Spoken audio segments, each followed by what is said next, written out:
আসসালামু আলাইকুম। আশা রাখি সবাই ভালো আছেন। আমি আলহামদুলিল্লাহ আল্লাহর রহমতে ভালো আছি।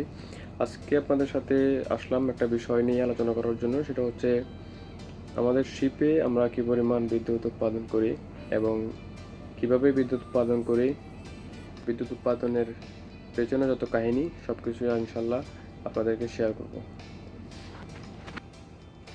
এইটা আমাদের কন্ট্রোল রুম। এখানে দেখতে পাচ্ছেন panel board, diesel engine 1, diesel engine 2 এবং ডিজেল ইঞ্জিন 3 এখান থেকেই কন্ট্রোল করা হয় এবং এখানে তার সব প্যারামিটার্স এখানে আপনারা দেখতেই পাচ্ছেন। এম্পিয়ার থেকে শুরু করে ফ্রিকোয়েন্সি, ভোল্টেজ সব এখানে আছে।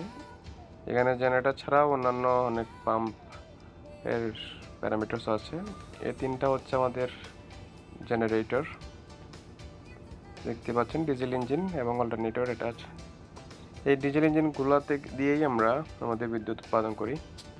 এই ডিজেল ইঞ্জিন তিনোটার যদি আমরা একসাথে চালাই আমাদের অলমোস্ট 1 মেগাওয়াট বিদ্যুৎ উৎপাদন করতে পারবো। আমরা 1 মেগাওয়াট বিদ্যুৎ উৎপাদন করতে পারবো এবং 1 মেগাওয়াট বিদ্যুৎ দিয়ে আমরা অ্যারাউন্ড আমাদের যদি এলাকাতে আমাদের বাসা বাড়িতে অ্যাটলিস্ট অ্যারাউন্ড 500টা ফ্যামিলিতে আমরা বিদ্যুৎ সাপ্লাই দিতে পারবো এই তিনটা জেনারেটর দিয়ে।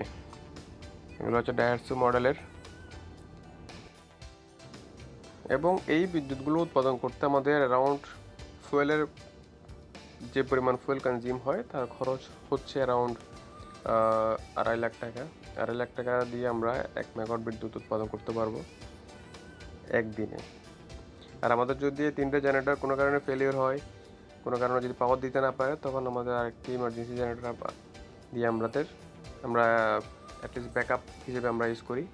এটা হচ্ছে আমাদের ইমার্জেন্সি জেনারেটর। আমাদের যদি মেইন পাওয়ার ফেলিওর হয় তখন ইমার্জেন্সি পাওয়ার দিয়ে ইমার্জেন্সি সোর্স দিয়ে আমরা আমাদের ইমার্জেন্সি কিছু মেশিনারিজ আমরা চালাই।